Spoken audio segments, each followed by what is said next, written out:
Hello hello मेरे प्यारे बच्चों, मैं देव मैथमेटिक्स क्लासेस मुरलीगंज मधेपुरा से ये आपके लिए ऑनलाइन क्लास प्रोवाइड कर रहा हूँ। मेरे सभी 10th के सभी छात्र और छात्राओं से निवेदन है कि आप का ये दो चर वाले रैखिक समीकरण युग्म ऑनलाइन क्लास के मार्फत से आपको प्रोवाइड किया जा रहा है। आप लोग को ये चीज़ पता है कि जब आपका क्लास ऑफ हुआ था, ये कोरोना के महामारी के कारण आपका क्लास ऑफ हुआ था, तो उस समय आपका 2 चैप्टर खत्म हुआ था, जिनमें से पहला चैप्टर आपका था नंबर सिस्टम और दूसरा चैप्टर आपका था पोलिनोमियल। और उनके बाद आपके सिलेबस का ये तीसरा चैप्टर है, जिस चैप्टर का नाम है दो चर वाले रैखिक समीकरण युग्म, और इसका इंग्लिश होता है pair of linear equation in two variables. क्या नाम है? दो चर वाले रैखिक समीकरण युग्म, pair of linear equation in two variables. अब इनमें आप इसको हेडिंग को समझिए कि ये चैप्टर का मतलब क्या है। इस चैप्टर में जो नेम दिया हुआ है, इन सभी का मतलब क्या होता है। जैसे हम आपको बताते हैं कि दो चर, ये दो चर जो दिया है, चर का मतलब होता है ए से लेके जेड तक। ये ए अल्फाबेट ए से लेके जेड तक में कोई भी वेरिएबल चर को आप यूज कर सकते हैं, लेकिन ए से लेके जेड तक में ज़्यादातर इसमें यूज होता है, एक एक्स होता है, दूसरा वाई होता है, ज़्यादातर एक्स होता है। लेकिन इसमें क्या है, दो चर है, इसलिए दो चर यूज किया गया है, दो चर को उपयोग किया गया है। अब ए से लेके जेड तक जैसे पोलिनोमियल में कोई भी एक्स यूज करते थे ना, उसी प्रकार से ये दो चर है, तो इसमें दो चर को यूज किया गया है। दो चर में ए से लेके जेड तक में कोई भी दो वेरिएबल ले सकते हैं, एक आपको एक्स हो गया, दूसरा आपको वाई हो गया। अब ये दोनों चर को लेके आप एक समीकरण बना सकते हैं, जैसे एक्स प्लस वाई बना दिए। अब आप एक्स दो चर के बाद वाले रेखिक है, रेखिक का मतलब होता है जो चर को आप उपयोग में लाते हैं उन दोनों चर पे घात एक होना चाहिए। इस घात एक का मतलब होता है रेखिक। जैसे बहुपद, एक घात वाले बहुपद में घात एक होता था ना, रेखिक बहुपद इसको कहते थे ना, उसी प्रकार से रेखिक का मतलब होता है सिंगल घात 1। अगर इसके बराबर अगर हम 10 दे देते हैं, अब इस 1 को मिटा सकते हैं क्योंकि इसका कोई वर्क नहीं है, नहीं भी देखेंगे तो इस पर एक छुपा हुआ रहता है, x plus y is equal to 10 हो गया। ये हो गया आपको दो चर वाले रेखिक समीकरण। ऐसा ऐसा अगर हम दो समीकरण को लेते हैं, ऐसा ऐसा ही दो चर के सहारे से ऐसा ऐसा अगर हम दो समीकरण लेते हैं, x minus y is equal to 4, ये इक्वेशन एक हुआ, ये इक्वेशन दो हुआ। इन दोनों में ही दो चर है, इन दोनों में ही चर पे घातांक कितना है, एक है, जिसका मतलब क्या है, रेखिक। अब इन दोनों समीकरण को मिला के जो दो समीकरण तैयार होता है, इन दोनों समीकरण को हम लोग कहते हैं युग्म। युग्म का मतलब होता है दो समीकरण, दो समीकरण के साथ जो आपको तैयार होता है उसको हम कहते हैं दो चर वाले रैखिक समीकरण युग्म, pair of linear equation. Linear equation का मतलब रैखिक समीकरण इन टू वेरिएबल्स, टू वेरिएबल्स का मतलब होता है दो चर। अब दो चर के सहारे से आप दो समीकरण को तैयार कर लिए। एक समीकरण का नाम है x प्लस वाई बराबर 10, x माइनस वाई बराबर 4। ऐसा ऐसा ढेरों समीकरण आप डबल ले सकते हैं, उस डबल को ही हम लोग बोलते हैं दो चर वाले रैखिक समीकरण युग्म।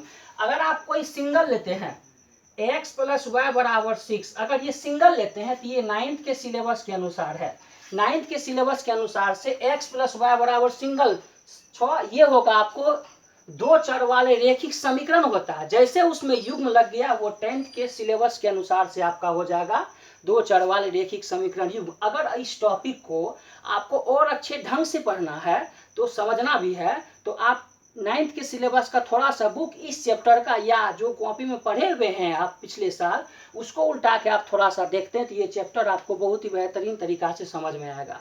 और आप आगे चलते हैं, तो आगे इसमें क्या है, दो चर वाले रैखिक समीकरण का परिभाषा है। तो डेफिनेशन, इसका परिभाषा, दो चरों बोल दिए, चरों का मतलब एक x दूसरा y, दो चरों में दो रैखिक समीकरण, दो चरों में दो रैखिक समीकरण। देखिए एक हो गया ये, एक हो गया ये, दो रैखिक समीकरण कोमा एक रैखिक समीकरणों का युग्म कहलाता है। युग्म का मतलब जोड़ा कहलाता है, इसी को हम लोग कहते हैं दो चर वाले रैखिक समीकरण युग्म। ये इसका डेफिनेशन हो गया। अब रेखिक समीकरण युग्म का व्यापक रूप।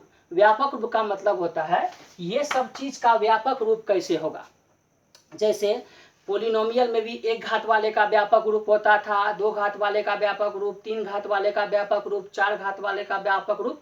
उसी प्रकार से इसमें भी आपको ये दोनों समीकरण जो होता है दो चर वाले रेखिक समीकरण युग्म का व्यापक रूप है, जनरल फॉर्म है। उनमें से पहला क्या है देखिए, a1x plus b1y plus c1 बराबर 0।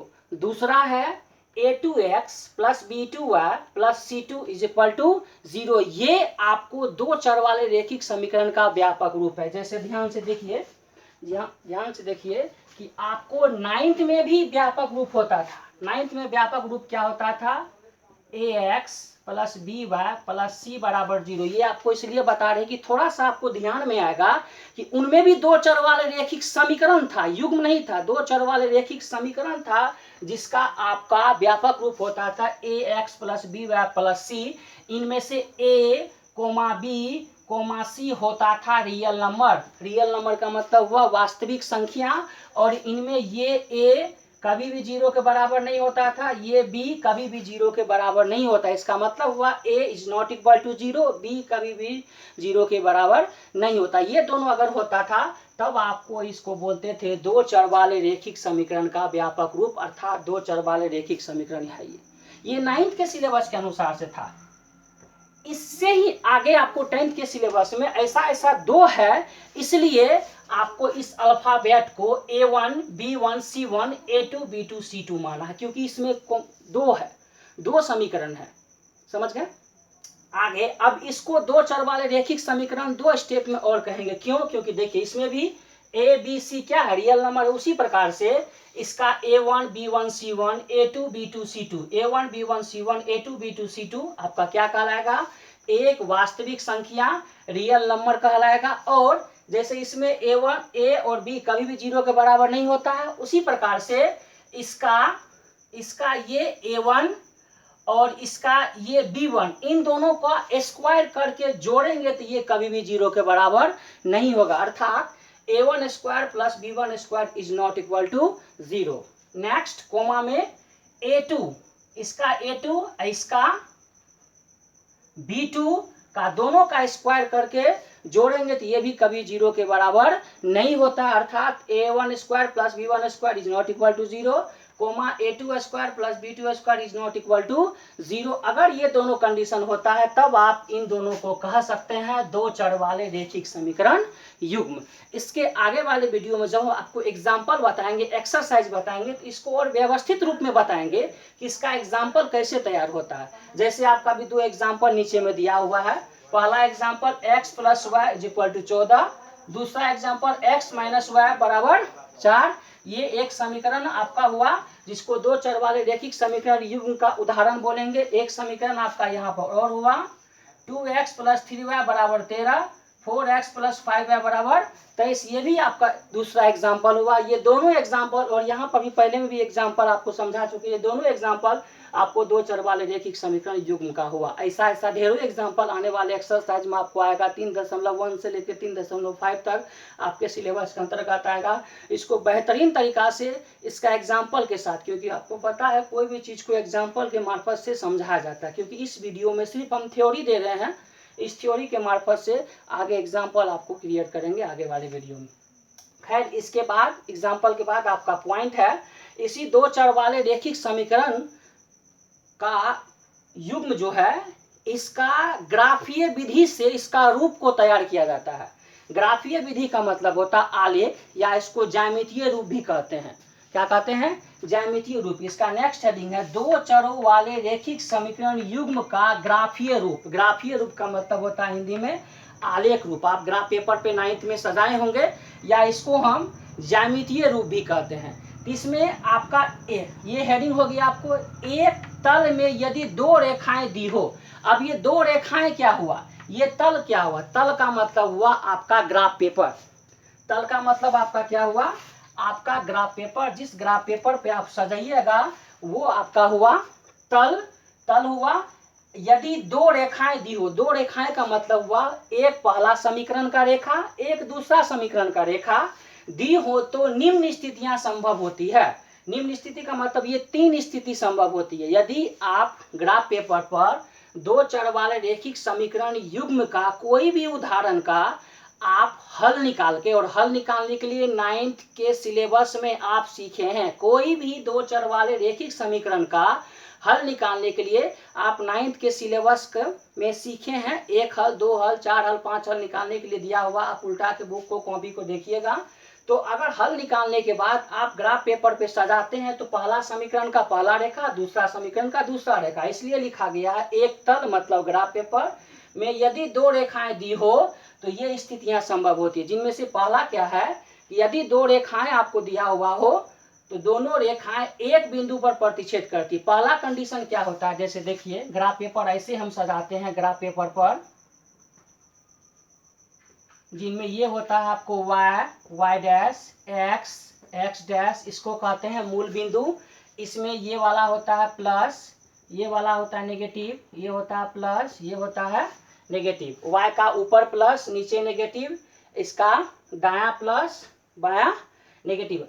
अब इस पे आप ग्राफ पेपर पे सजाइएगा तो पहला इक्वेशन का पहला रेखा, दूसरा इक्वेशन का दूसरा रेखा आप सजाइएगा तो ऐसे कभी न कभी ऐसे कट करेगा, ऐसे कट करेगा। तो यहाँ पे लिखे हैं दो रेखाएं एक बिंदु पर प्रतिच्छेद करेगी, ऐसा रूप आएगा। पहला कंडीशन में जब दो समीकरण का आप ग्राफ खींचिएगा ग्राफ कॉपी पे, तो पहला कंडीशन क्या आएगा, दोनों रेखाएं एक बिंदु पर प्रतिच्छेद करेगी। जैसे देखिए यहाँ पर उदाहरण हम आपको दे चुके हैं, फिर इसको ठीक तरीका से ग्राफ पेपर के अनुसार भी सजा दिए। ग्राफ पेपर तो है नहीं, बोर्ड पे ही समझा दिए, आप घर पे ग्राफ पेपर पे ही इसको सॉल्व कीजिएगा, एग्जाम्पल बनाइएगा।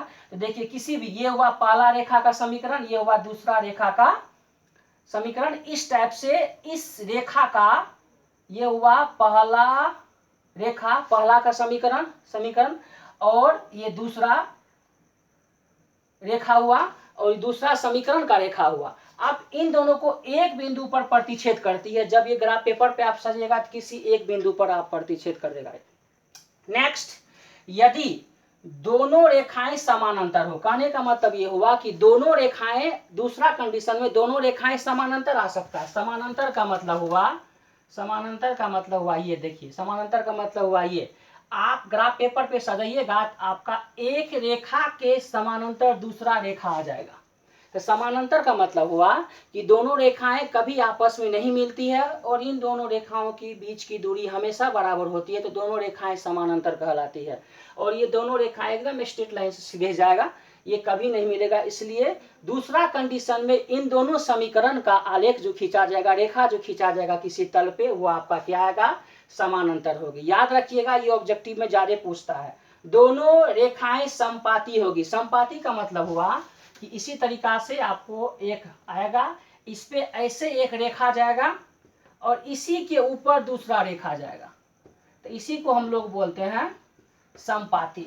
तीसरा कंडीशन में जब इन दोनों रेखाओं का आप ग्राफ खींचिएगा, पहला रेखा, पहला समीकरण का पहला रेखा, दूसरा समीकरण का दूसरा रेखा, अगर आप किसी भी तल यानी कि ग्राफ पेपर पे सजाते हैं तो तीसरा आएगा समपाती। फिर से सुन लीजिए, जब दोनों रेखाओं को किसी तल पर सजाते हैं तो पहला ग्राफीय रूप आता है, किसी बिंदु, एक बिंदु पर प्रतिच्छेद करेगी, दूसरा किसी जगह पे समानांतर होगी दोनों रेखाएं, और तीसरा समपाती होगी। अब इसका एग्जाम्पल के अनुसार से 3.1 में बेहतरीन तरीका से आपको एग्जाम्पल के मार्फत से आगे वाले वीडियो में ठीक तरीका से बताया जाएगा।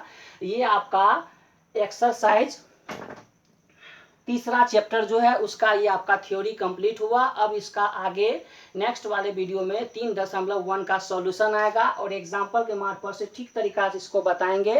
अब आपका थोड़ा ये काम है कि आपको घर पे बैठे हुए थोड़ा हमें सपोर्ट करना है। सपोर्ट का मतलब ये हुआ कि आपको ये आपके हित के लिए ये ऑनलाइन क्लास प्रोवाइड हम कर रहे हैं। हम सोच रहे थे कि आपका ये महामारी का लॉकडाउन जो है ये आपको 14 तारीख को ख़त्म हो जाएगा, 14 अप्रैल को ख़त्म हो जाएगा, लेकिन वो नहीं हो पाया। तो अब पता नहीं कि कब आपका लॉकडाउन ये खुलेगा, कब आपका क्लास ये खुलेगा, जिसके कारण हम आपको ये ऑनलाइन क्लास प्रोवाइड कर रहे हैं। और इसमें अगर थोड़ा घर बैठे हुए आपको थोड़ा सा भी ज्ञान होता है तो ये आपके हित के लिए है। आपका सिलेबस थोड़ा थोड़ा भी अगर आगे बढ़ जाए, इस कदम से तो आपका हित में ही होगा। लेकिन इसमें आपको थोड़ा सा ये काम करना है कि ये जो हम आपको बताएं इसको ठीक तरीक़ा से अपनी कॉपी में नोट कर लेना है, और नोट करने के बाद उसको ठीक तरीक़ा से पढ़ना है। और इसमें किसी एक जगह भी अगर आपको दिक्कत होता है तो आप व्हाट्सएप के कमेंट्स बॉक्स में या इस वीडियो के कमेंट्स में आपको जाके ठीक तरीक़ा से बताना है कि या सर आपको इस जगह पे हमको दिक्कत है, आप हमें बता सकते हैं। यदि आपको ये वीडियो ठीक तरीक़ा से समझ में आता है तो आप इस वीडियो को शेयर भी कर सकते हैं, अपने फ्रेंडशिप में, अपने परिवार में शेयर भी कर सकते हैं। आपको वीडियो के साइड में क्लिक करने के लिए नीचे में सब्सक्राइब का बटन होगा, आप उसको भी बटन दबा के घंटा दबा सकते हैं। लेकिन इतना करने के बावजूद आप इस वीडियो को ठीक तरीक़ा से देखिएगा और समझने का कोशिश कीजिएगा। नेक्स्ट वीडियो में आपका इसका सॉल्यूशन आएगा और ये आपके हित के लिए है। आप ठीक तरीक़ा से इस ऑनलाइन क्लास को अगर मेहनत कीजिएगा तो आगे हम आपके लिए बेहतर वीडियो बना कर दे सकते हैं। अगर आप ठीक तरीक़ा से देखते हैं, समझने का कोशिश करते हैं तो ये आपके हित के लिए ही होगा। अब देखिए किस समय आपका क्लास ओपन होता है तो हम बता नहीं सकते हैं, लेकिन ये छोटी सी पहल के साथ आप लोग के लिए हित में ये क्लास जा रहा है। आप ठीक तरीक़ा से इसको पढ़ना है, कॉपी में नोट करके आगे वाले वीडियो में के लिए तैयार रहना है और इसको पढ़ के स्थगित रहना है। नमस्कार, ठीक तरीक़ा से पढ़ना है।